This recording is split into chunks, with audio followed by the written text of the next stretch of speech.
Hello everyone, हम class 7 maths chapter 9 कर रहे थे जिसका नेम था पेरीमीटर एंड एरिया और ये स्ट्रिक्टली हम न्यू बुक के अकॉर्डिंग कर रहे हैं।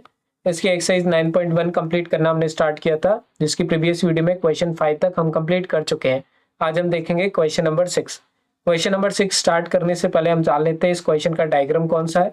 तो देखिए क्वेश्चन में लिखा हुआ है फिगर 9.15 और अगर डायग्राम में देखेंगे तो आपके लिए डायग्राम फिगर 9.15 यहाँ दिया हुआ है। इसका मतलब ये इसका डायग्राम है।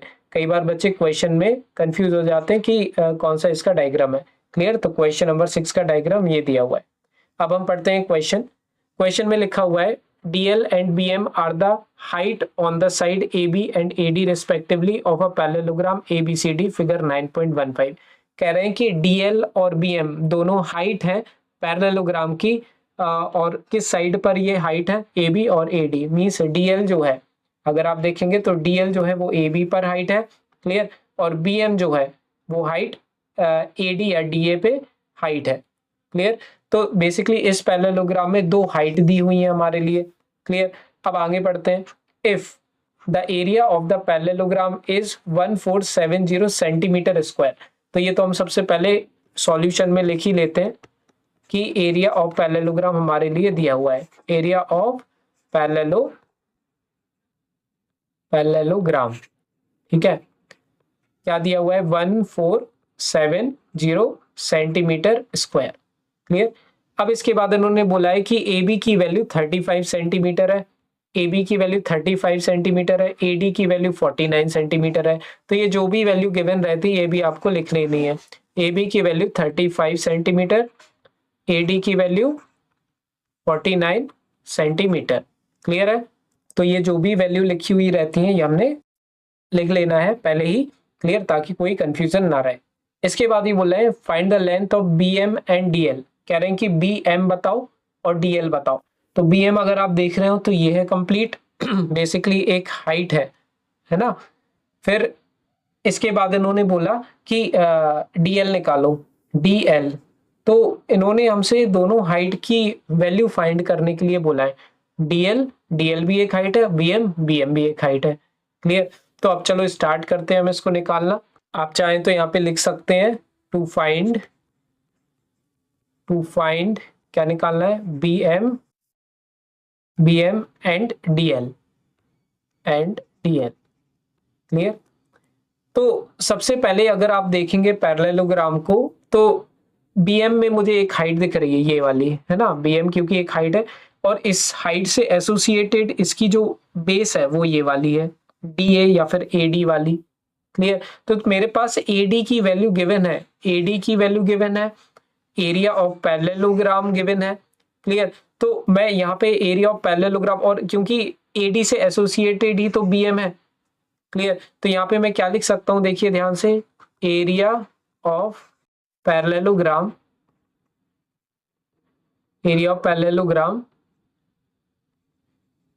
इज इक्वल्स टू क्या होता है? बेस इंटू हाइट होता है, बेस इंटू हाइट।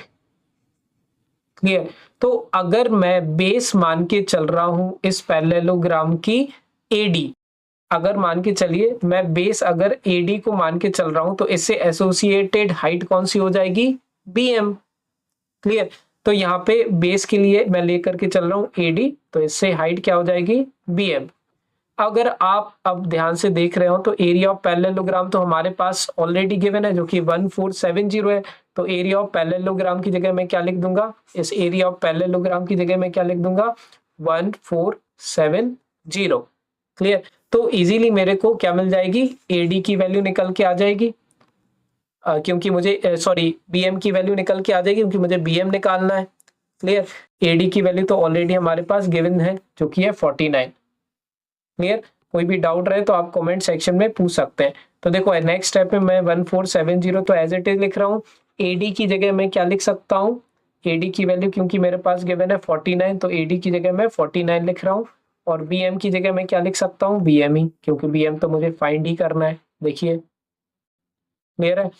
इसके बाद हम क्या करेंगे? ये 49 मल्टीप्लाई में इस साइड आएगा तो डिवाइड में आ जाएगा। तो 1470 divided by 49 equals to BM। अब इसको बस डिवाइड कर लो आप। अब डिवाइड कैसे करेंगे वो प्रॉब्लम है। तो देखिए सबसे पहले 1470 हम इस तरीके से लिख देंगे और 49 लिख देंगे। क्लियर। इसको सॉल्व करने के लिए हमें 49 की टेबल आनी चाहिए। क्लियर। तो 49 2 जा 98 होता है और 49 3 जा हम करके देखते हैं क्या आता है। क्लियर। 3 9 जा 27, 3 4 जा 12, 13 14, 147 आ रहा है मेरा। क्लियर। 49 3 जा क्या होता है मेरा 147। तो 147 से 147 कैंसिल हो जाएगा। ये जो जीरो मेरा एक एक्स्ट्रा बचा हुआ है ये मेरा पहुंच जाएगा ऊपर। क्लियर। तो जब मैंने डिवाइड किया तो क्या आ गया 30 आपको एज इट इज यहाँ पे लिख देना है। क्लियर। तो bm की वैल्यू क्या आ गई मेरी 30 सेंटीमीटर। क्लियर। तो ये मेरा फर्स्ट जो bm मुझे निकालना था वो तो मैंने निकाल लिया है। क्लियर। अब मुझे क्या निकालना है bm की वैल्यू निकल आई। अब मुझे dl निकालना है। टू फाइंड में मैंने लिखा था ना, अब dl निकालना है। क्लियर। अगर आप क्वेश्चन में देखेंगे या फिर डायग्राम में देखेंगे तो dl कहाँ दिखेगा, ये दिख जाएगा। अब dl से एसोसिएटेड, dl क्या है बेसिकली हमारी हाइट है, इससे एसोसिएटेड बेस कौन सी हो जाएगी मेरी AB वाली हो जाएगी। समझ रहे हो, जो हाइट होती है मेरी उसी से रिलेटेड मेरी बेस होती है। अगर dl हाइट है जो कि मुझे फाइंड करनी है तो बेस उससे एसोसिएटेड AB हो जाएगी और AB की वैल्यू मेरे पास ऑलरेडी गिवन है। अगर आप देखेंगे, देखिए AB की वैल्यू मेरे पास 35 ऑलरेडी गिवन है क्वेश्चन में, जो कि मैंने ऑलरेडी लिख के रखा है। तो अब यहाँ पे हम क्या करते हैं, लिखते हैं एरिया ऑफ पैरेललोग्राम। ठीक है। Area of parallelogram is equal to क्या होता है, बेस इनटू हाइट। अब देखिए पैरेललोग्राम तो अभी भी वही है मेरा। क्लियर। बस बेस और हाइट चेंज हो रही है मेरी। तो एरिया ऑफ पैरेललोग्राम की जगह पर स्टिल मैं क्या लिख सकता हूँ 1470। तो एरिया ऑफ पैरेललोग्राम की जगह मैं 1470 लिखूंगा। अब क्योंकि मैं हाइट कौन सी कंसीडर कर रहा हूँ, हाइट में कंसीडर कर रहा हूँ डीएल वाली, तो उससे रिलेटेड बेस कौन सी हो जाएगी ए बी। तो बेस हो जाएगी ए बी और हाइट हो जाएगी डीएल। बस इतना आपको याद रखना है, जो भी हाइट लोगे उससे रिलेटेड ही बेस होनी चाहिए। क्लियर। दोनों आपस में क्या होते हैं, अटैच होते हैं। क्लियर। ये दिख रहा होगा आपको 90 डिग्री वाला एंगल, ये अगर बेस है तो ये हमारी हाइट। ये मैं बार बार इसलिए बता रहा हूँ क्योंकि बच्चे इसी में सबसे ज्यादा कंफ्यूज होते हैं। अब 1470 तो मैंने एज इट इज लिख दिया। ए बी की वैल्यू मेरे पास कितनी गिवन है क्वेश्चन में 35। तो यहाँ पे मैं क्या लिख दूंगा, ए बी की जगह 35 इंटू डी एल। क्लियर। इसके बाद अब हमें क्या करना है, इसको सिंप्लीफाई कैसे करेंगे, ये जो मल्टीप्लाई में 35 इस साइड आएगा तो डिवाइड में आ जाएगा। तो चलो इसको डिवाइड में लेकर के आते हैं। तो 1470 upon 35 equals to D L. इसको अब आपको क्या करना है, डिवाइड कर देना है। क्लियर। अब डिवाइड आप किस तरीके से करेंगे वो आपको सोचना पड़ेगा। देखिए ध्यान से, देखो मैं डिवाइड करके बताता हूँ साइड में 1470 और 35। अब 35 की टेबल आनी चाहिए इसके लिए। तो 35 टू जा होता है हमारा 70, 35 4 जा आएगा लगभग 35 इंटू, अगर मैं 4 से कर देता हूँ 4 5 जा मेरा हो जाएगा 20, 4 3 12, 13 14, 140 आ जा रहा है। तो 35 4 जा 140 आ गया। अब 140 में 47 में से 140 माइनस करेंगे तो 7 ही बचेगा। ये 4 में से 4 गया कुछ नहीं, 1 में से बन गया 0 है ना, कुछ नहीं बचा। फिर ये 0 नीचे आएगा। अब 35 2 जा 70 होता है। देखिए 35 को अगर मैं 2 से मल्टीप्लाई करूं तो 2 5 जा 10, 3 2 जा 6 प्लस 1 7। तो 35 2 जा हमारा हो जाएगा 70। तो जब मैंने 35 को 1470 से डिवाइड किया तो आंसर कितना आ गया 42, क्योंकि रिमाइंडर मेरा 0 आ चुका है। तो आंसर कितना है 42 है हमारा। तो डीएल की वैल्यू कितनी आ जाएगी मेरी 42 सेंटीमीटर।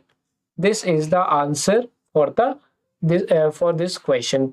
पर्टिकुलरली बीएम की वैल्यू आंसर में हम क्या लिख सकते हैं, आंसर लाइन में हम क्या लिख सकते हैं, बीएम की वैल्यू हमने क्या निकाली, देखिए ये निकाली है जो कि ये 30 सेंटीमीटर आई। ठीक है। और डीएल की वैल्यू कितनी आ गई मेरी 42। डीएल की वैल्यू कितनी आ गई 42 सेंटीमीटर। क्लियर। तो बच्चों इस तरीके से हो चुका है हमारा क्वेश्चन नंबर 6 कंप्लीट। इसके बाद देखेंगे हम क्वेश्चन नंबर 7 नेक्स्ट वीडियो में। कोई भी डाउट रहे कमेंट सेक्शन में आप पूछ सकते हैं।